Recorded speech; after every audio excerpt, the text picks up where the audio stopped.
자, 5강 임종 들어가도록 할게요. 임종 좀 생소한 작품일 수 있는데 염상섭의 작품이고요. 여러분들 얘 같은 경우도 우리가 보기 문제부터 잠깐 확인을 해볼게요. 3번 문제. 임종은 완치될 때까지 병원에 있으려고 하는 병자의 모습을 통해 삶에 집착하는 인간의 본능, 그리고 경제적인 사정을 내세워 병자의 의사와 상관없이 행동하는 가족들이나 주변 사람들을 통해 인간의 이기적인 면을 대비적으로 드러내고 있다라고 얘기를 하고 있어요. 그러니까 사실 여기서는 인간의 본능적인 모습, 그리고 가족들의 어떠한 이기적인 면, 이걸 대비적으로 나타냈다라고 얘기를 했습니다. 살려는 자, 그 다음에 사실 자기들의 어떠한 경제적인 사정, 편의대로 그거를 주장하는 자들, 결국은 둘 다 자기가 살고자 하는 의지들이 강하다. 이렇게 봐주시면 될 것 같아. 그래서 서로의 이기적인 면들이 대비적으로 나타날 수 있다라는 거 이렇게 봐주시면 될 것 같고요.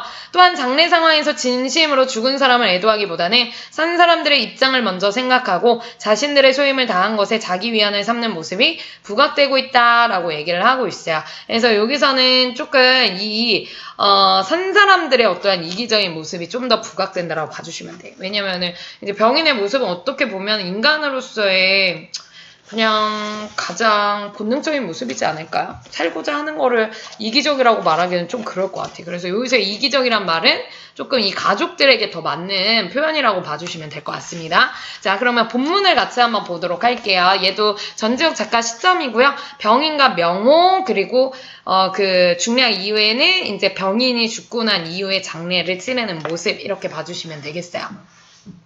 의사가 없으면 약이라도 지어올 일이지 사람이 성의가 없어. 침대 위에 간신히 부축을 하여 일어나 앉은 병인은 병인 동그라미 만경에 빠진 사람 같지도 않게 의식이 분명하고 숨결은 차지만은 말소리도 또랑또랑하다. 한마디로 지금 거의 중환자인데도 불구하고 이 의식이나 말소리가 또랑또랑해요. 병인은 어제부터 세판으로 입원하기 전에 되었다가 맞지 않는다고 물린 한의를 병원 속으로 불러오라는 것이었다. 한마디로 한의사를 다시 불러오라고 한 거야. 그것도 다른 사람은 다 제쳐두고 자기의 병 증세를 잘 이해하고 의사와 수작이라도 할 만한 명호도로 꼭 가라는 것이었다. 명호에다 동그라미. 그러나 어제 오늘 2번을 갔다 오면서 의사가 시골에 출장을 가서 못 만났다고 약도 못 지어가지고 오는 것을 보니 밑줄. 그러니까 진짜로 명호가 이틀 동안 한의사를 또 찾으러 다녔지만 한의사가 지금 출장 가서 만나지도 못하고 한약도 못 지어온 거죠. 또 건드리기만 하여도 끊어질 듯한 신경만 날카로운 병인은 밑줄 긋고 병인 동그라미. 자기를 속이는 것만 갖고 주위의 모든 사람이 의심스러운 판이라 화를 내는 것도 무리가 아니었다. 그쵸? 그러니까 병인은 명호를 의지하기도 하지만 지금 워낙 신경이 날카로운 상황인 거야. 선생님 여기 정보 적어놨듯이 한의사에게 원래는 치료를 받았어. 전체 이야기에서 보면. 근데 효과가 없어서 결국 병원에 입원을 했는데, 그러나 명호에게 한의사를 다시 불러오라고 얘기를 해요. 그러니까 병원에 있는데 이제 병원에서도 손을 이제 쓸 수가 없으니까 자꾸 이제 퇴원을 시키려고 하는 거야, 이 가족들과 함께. 근데 얘는 병인은 자기도 처음에는 막 병원비도 걱정하고 막 이랬었는데 나중으로 갈수록 살고자 하는 의지가 너무 강해지는 거지. 그래서 퇴원을 안 하려고 별수를 다 써요. 그래서 여기서 다른 치료를 못하더라도 한의사한테 약을 지어와서라도 이 병원에서 계속 있고 싶은 거야. 그래서 완치될 때까지 병원에 있으려고 하는 모습, 죽음을 앞두고 굉장히 신경이 날카로워지고 어떻게 보면 인간으로서 이제 살고자 하는 집착이 강한 그러한 모습이다 라고 생각을 해주시면 될 것 같아요. 자, 그래서 자기를 속이는 것만 갖고 되게 의심스러운 모습이라는 겁니다. 그쵸? 그래서 지금 서술자가 인물의 심리들을 이렇게 다 표현해주고 있어요. 전지욱 작가 시점이니까. 어서 퇴원하고 퇴원부터 하시고 의사는 이따 저녁 때 불러오기로 하죠. 나름대로 명호가 지금 뭐 하는 거야? 이제 일단 퇴원부터 하자라면서 달래는 모습이야. 오늘도 부쩍 더워진 날씨에 전차를 타기도 어중된 거리라 걸어서 왕복을 하느라고 땀을 뻘뻘 흘리며 병실에 들어선 명호는 우통을 벗어놓고 땀을 흘리며 찬찬히 병인을 달랬다. 오늘 해를 넘길지 모르는 병자에게 성의가 없다는 말을 들으니 몹시 섭섭하고 미안한 생각도 들었으나 어쨌든 한약 첩쯤 급한 것이 아니라 예정대로 퇴원을 어서 시켜야 하겠는데 또 딴소리가 나올까 보아 어린아이 달래듯 달래려는 것이었다. 거기다 밑줄 그어보세요. 이게 명호의 심리야. 그러니까 명호는 이제 겉으로는 이제 비위를 맞춰주는 척 하기는 하지만 사실은 속으로는 이제 병원비 때문에 어떻게든 이제 퇴원을 시키기를 바라고 있어요. 퇴원은 무슨 퇴원? 약이라도 지어가지고 나가야지. 이대로 나갔다가 당장 숨이 막혀 나 죽을 수도 있어. 남의 고통은 조금도 몰라주고 성한 사람들이 저의 대중만 치고 눈대중으로 저의 형편 좋을 대로만 하겠다는 것이 화가 나서 역정을 와락 내어 보았으나 숨결이 또다시 데어지며 마른 입속에서 얼음하여져 버렸다. 거기다 밑줄. 그래서 병인의 심리 잘 나타나 있죠. 병자는 성한 사람들의 자기에게 대한 동정과 성의가 부족하다고 늘 불만으로 여기는 모양이었다. 그것은 동정이 한편에서 아름다운 것이나 한편에 있어선 비굴한 것이라는 것을 생각할 여지도 없이 육체의 고통이 극도에 오를수록 모든 사람이 부족하게 구는 것만 같고 자기를 돌려내고 민주를 대는 듯 싶어 뭔가 자기를 되게 귀찮아하는 것 같은 그러한 생각이 늘 떠나지를 않는 것이었다. 거기다 밑줄 한번 그어볼게요. 그래서 지금 병인이 갖고 있는 그 심리를 지금 여기서 서술자가 이제 서술해주고 있는 거야. 그쵸? 자, 계속 볼게. 태연 놀래는 급한 고비는 넘겼으나, 이 놀래라는 게 이제 논의라는 의미래요, 논의. 그래서 태연과 관련된 논의는 급한 고비는 넘겼으나, 이제는 아마 길게 끌리라는 의사의 말을 듣고, 무슨 얘기야? 한마디로 이 병인이 쉽게 낫지는 않을 거다 그 얘기야. 의사의 말을 듣고 벌써부터 나온 문제인데 병자의 반대로 미루미루하여 오던 것을 어제 한약을 먹겠다는 말 끝에 거기 따라 명호가 부쩍 우겨서 당자도 찬성을 하게 된 것이었다. 그쵸? 그래서 이제 어떻게 보면 처음에는 막 계속 밀어 오다가 지금 어떻게든 명호가 우겨가지고 이제 어떻게든 퇴원은 일단 하기로 결정이 된 거예요. 정신이 말짱할 때는 옆에 사람이 송구스러울 만치 입업료가 덕꺽덕꺽 많아지는 걱정도 하고 죽은 뒤에 장비 마련까지 하던 사람이었어요. 누가요? 바로 이 병인이 말이죠. 근데 병세가 점차 침중하여지고 육체적 고통이 시시각각으로 볶아져 되니까 이런 생각 저런 생각을 다 잊어버리고 덮어놓고 병원에만 있겠다고 고집을 부리던 것이었대. 그러니까 한마디로 얘가 지금 죽기 전에 죽음을 앞두고서는 이제 뭔가 삶에 대한 그런 집착 그런 모습을 보이는 거죠. 그쵸? 고집을 부리는 거죠. 어떻게 보면. 근데 실제로 사람이 죽을 때 되면, 이제, 물론 마음을 편안하게 갖는 사람들도 있지만, 이제, 되게, 이제, 죽는 그 순간을 너무 고통스러워하고, 죽기 싫어서 막 발버둥 치다가 숨이 멎는 경우도 많이 있대요. 근데 그게 인간의 본성이지, 그게 어떻게 뭐, 잘못이라고 할 수는 없잖아? 그치? 그것은 병원에 누워댔자 별 수가 없는 것은 자기도 모르는 것이 아니지만은, 지금 계속, 그 병인의 심리를 보여줘요. 다만 하나 주사를 못 잊어서 그러는 것이다. 그러니까 계속 이제 연장시키는 주사를 지금까지 맞아왔던 거죠. 그러니까 그거를 계속 못 잊는 거야. 그러니까 생명을 계속 연장시키고 싶은 거죠. 하마터면 내일열로 인사불성에 빠질 뻔한 것을 백지장 한겹지간에 요행이 붙들어서 한약으로 머리에 피를 내려앉게 하여는 놓았었지만은 한 달 전에 입원할 때 200 얼마라는 혈압을 5-6g씩 2번이나 쥐어짜듯이 하여 피를 빼고 무슨 주사인지 미국치를 비밀 가격으로 사들여다가 연거푸 놓고 한 덕에 간신히 부지를 하여 온 머릿속이요 심장이다. 거기다가 신장염이 겹들어서 부중이 들쭉날쭉하다가 어쩐둥하여 부기가 내리고 구미가 불기 시작을 하여 한동안 수미를 폈던 것이나 지금 와서 완전히 마취제와 강심제의 농락으로 꺼져가는 등잔의 심을 돋구고 하는 것밖에 아무것도 아닌 것이었다. 거기다 밑줄 그어놓으세요. 그러니까 결국 등잔의 심을 계속 돋구고 할 뿐이야. 꺼져가는데. 그러니까 병인처럼 꺼져가는 등잔의 심, 어떻게 보면 병인일 수 있는 거죠. 거의 꺼져가는 그거를 계속 이제 연명하고 있는 것 뿐이라는 겁니다. 그쵸? 근데 어쨌든 태어나기로 결정했습니다. 자, 중략 이유를 한번 보도록 할게요. 자, 중략 이유 우리 옆에 나와 있죠. 선생님 구조도에도 이렇게 체크를 해놨습니다. 명호, 가수대, 호상차지, 뭐 명호의 재종형이 등장하는 모습인데 지금 병인은 죽었고 장례를 치르는 그 절차에 대해서 서로 의논하는 모습이에요. 근데 명호 같은 경우는 이제 화장을 찬성하는 반면에 과수댁은 화장을 반대하는 모습. 그리고 호상차지 같은 경우는 이제 화장을 하게 되면 돈이 많이 들 텐데 하면서 예산을 걱정하는 모습. 이렇게 볼 수 있어요. 중략 이유. 신체를 모셔 들인 방에는 불은 떼어 놓았으나 미리 세간을 말끔히 치우고 병품만 한 채 남겨 있었습니다. 병원에서 떠나기 전에 벌써 빈 소방이 준비되었던 것이다. 거기다 체크. 그러니까 어떻게 보면 죽음을 나름 예상하고 준비를 해왔을 수 있겠죠. 발상 전의 과수댁은 옆방에서 불이 나게 보따리를 풀고 무엇을 찾았다. 과수댁 동그라미 치시고 과수댁이 정확히 누군지 모르겠어요. 여러분들 한번 줄거리 읽어보세요. 옆에서 모시고 살던 여인을 의미하는 건지 잘은 모르겠지만 어쨌든 신체주의에 말끔히 뿌렸다. 새를 붙이고 받아둔 성수였다. 그쵸?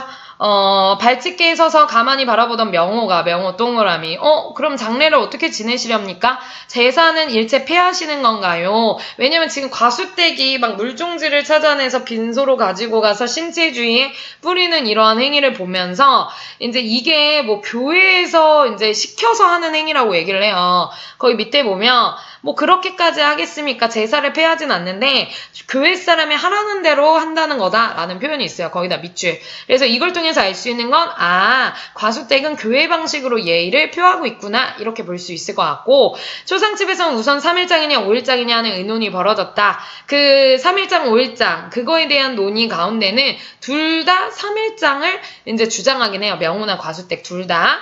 화장을 하라신 유언도 계셨으니 화장으로 모시면요 3일장도 넉넉할 겁니다. 자, 명호가 한 말입니다. 즉 명호는 유언에 따라서 화장을 하자라는 거예요. 그쵸? 자, 그러니까 유언 속에는 화장이라는 말이 있기는 했나 봐요. 명호는 첫째 장비 걱정으로 화장을 앞세웠다. 거기다 밑줄. 한마디로 명호는 돈 때문에 장례비 걱정 때문에 화장을 찬성하는 모습입니다. 그야 우리 형제의 3일장이조만은 화장은 아닙니다. 이건 누가 하는 얘기야? 과수댁이 하는 얘기야. 얘는 3일장은 그렇다 치는데 화장은 안 된다. 이렇게 보는 견해요. 처음에는 그런 말씀이 계셨지만 처음에는 그런 말씀이라는 게 뭐예요? 화장을 해달라라는 말이 병인이 했던 말 중에 있기는 있었지만 나중에 나중에 다시 아무래도 아버님 곁으로 들어가시겠는데요 하는 거 봤을 때 병인이 마지막에 남긴 말을 근거로 봤을 때는 그냥 산소로서 그 자기 아버님 옆에다가 묻어달라고 했다. 뭐 이런 얘기를 해요. 여기 가서는 아무도 이렇다 저렇다 말할 나이가 없었다. 혹은 이 과수댁도 뒤미쳐 들어갈 테고 보니 그러니까 자기도 이제 죽을 때를 생각해보면 자기부터 화장이 싫어서 그럴지도 모르나 돌아가니도 아직 먼 앞일이거니 하고 가상적으로 여유를 두고 말할 때는 화장을 입 밖에 냈을지도 몰라도 당장 닥쳐온 실제 문제가 되고 보니 역시 선산에 묻히고 싶어 하였을 것도 넉넉히 짐작할 일이었다. 그러니까 이게 과수댁이 이 병인의 와이프인 건지 그냥 모시고 사는 여자인 건지 잘은 모르겠지만 어쨌든 이 과수댁도 자기도 나중에 죽을 때 이제 별로 화장을 하고 싶지 않을 거를 생각했을 때 그런 건지는 모르겠지만 그쵸? 역시 선산에 묻히고 싶어 하였을 것도 넉넉히 짐작할 일이었다. 그러니까 아마 병인이 화장을 말은 했겠지만 아마 뒷구녕으로 혹은 끝말로는 아마 매정을 더 원했을 수도 있을 거다. 지금 그 얘기인 거예요. 그쵸? 죽는 사람의 입장에서. 그쵸? 그 얘기인 거예요. 참고로 여기 명호는 아우죠? 나 죽은 뒤에는 수의를 무슨 감으로 하여 달라느니 관 속에는 이것저것을 넣어달라는 유언도 하거든. 자기 묻힐 자리를 초청까지 해놓고서 거기에 못 묻힐까봐 애를 쓰면 세상을 떠나는 것도 무리가 아닐지도 모른다. 그러니까 보통 사람이 죽을 때 이런 모습들이 나타나는데 뭐 과수댁이 말한 것처럼 마지막 말에서는 이제 아버지 옆에 묻고 싶다라고 한 걸로 봤을 때는 어쩌면 병인이 화장을 반대했을 수도 있다. 그 얘기예요. 매장을 원하는 걸 수도 있다. 그 얘기입니다. 말이 3일이지 오늘에는 나가고 내일 하루인데 첫째 산역이 문제로군요 하면서 호상차지가 얘기를 해요. 호상차지는 이제 그런 장례를 모두 이제 책임지고 보살피는 사람을 의미한대요. 그래서 이 사람은 뭘부터 걱정하냐면 산역. 그러니까 산에 이제 매장을 할 시에 이제 자리도 보고 거기에 이제 묻을 때 그런 작업들을 해야 되잖아요. 영구차에 버스 한 대는 따라야 할 테니 자동차 쌍만 해도 2대에 4만 원은 예산을 쳐야 할 걸. 홍재원 화장장이면 고작해야 5, 6천 원에 너끈할 것인데 없는 돈에 치사기 4만 원 예산이라니 엄청나다라는 말눈치였다. 즉 한마디로 예산 걱정을 계속하고 있어요. 이 호상차지는 화장이나 매장이나 돌아간 뒤에야. 그 주변의 젊은 축들은 저희끼리 이런 소리를 수군거리는 것이었다. 그러나 아무도 그 말이 옳다고 찬성하는 사람은 없고 그르다라고 나무라는 사람도 없었어요. 거기다 밑줄. 무슨 얘기요? 한마디로 어떤 상황이든지 간에 결국은 산 사람의 입장에 대해서 이제 계속 생각하고 있구나 이렇게 볼 수 있어요. 하여간 하룻밤 하룻낮을 안팎에서 북적대고 들볶아 쳐서 제 시간에 성복제도 지냈다. 성복제를 지내고 나니까 알아누웠다던 명호의 재종영이 지팡이를 짚고 지척지척 조상을 왔다라고 얘기를 했어요. 그래서 명호의 재종영 동그라미 한번 체크해 볼게요. 자, 내가 먼저 갈 줄 알았더니 이게 웬일이란 말인가 하고 간을 붙들고 상제들보다도 더 서글프게 울으면서 염주를 꺼내 연부를 시작하더래요. 얘는 이제 불교 방식으로 이제 예의를 표하고 있죠. 그러니까 이걸 통해서도 보이는 게 이제 각자 사람들마다 이러한 장례에 대한 예의도 다 다른 거야. 이거는 이제 죽은 사람의 의사와는 상관없이 마치 이 장례 절차도 죽은 사람의 그러한 의견 따위는 상관없이 하듯이 말이죠. 그쵸? 그러니까 결국은 산 사람들의 편의와 그러한 사정에 맞게 이제 장례가 이루어지는 모습인 거예요. 그쵸? 어떻게 보면 이런 것들도 다 이제 어떻게 보면 이제 죽은 사람에 대한 예의라기보다는 자기가 편한 대로 그렇게 하는 거죠. 한식경이나 옆 사람들이 지루하도록 연부를 끝마치고는 이 늙은이는 품에서 훔쳐훔쳐 백제의 기름이 싼 봉지를 꺼내서 관상 명정을 쳐들고 관 위에 끼워놓은 것은 손수 베낀 경문인지한 모양이었다. 장지에 나가서도 하가 날 때 패백과 함께 이 종지 봉지도 횡대 밑에 넣는 것을 잊지는 않았다. 성수에 말끔히 식힌 혼백이 또다시 불타의 대자비한 공덕에 안겨서 안온이 잠들지 모르나. 그러니까 성수에 말끔히 씻겨온 건 아까 이제 과수떼기 한 방식이었잖아요. 근데 이번에는 불타에 그 불교적으로 공덕에 안겨 안온이 잠들지는 모르겠지만 그보다도 먼저 산 사람이 제각기의 소임이나 향의를 기울인 데에 만족을 느낄 것이었다. 이 얘기는 무슨 얘기냐면 마지막 줄은 즉 이들이 각기 다른 모습으로 예의를 표했지만 결과적으로 뭐 그것을 이제 죽은 자가 뭐 잘 그거를 받아들였는지는 몰라도 적어도 이제 산 사람들이 자기의 편의에 맞게 그렇게 장례를 예의를 표했기 때문에 자기들은 적어도 만족할 거다. 지금 그 얘기야. 그러니까 결국은 산 사람들이 자기 만족으로서 이렇게 장례를 치르고 있는 모습이다. 이렇게 봐주시면 되겠고 사실 이제 되게 이기적이고 속물적인 우리 인간의 모습을 이렇게 보여준다라고 봐주시면 될 것 같아요. 그쵸?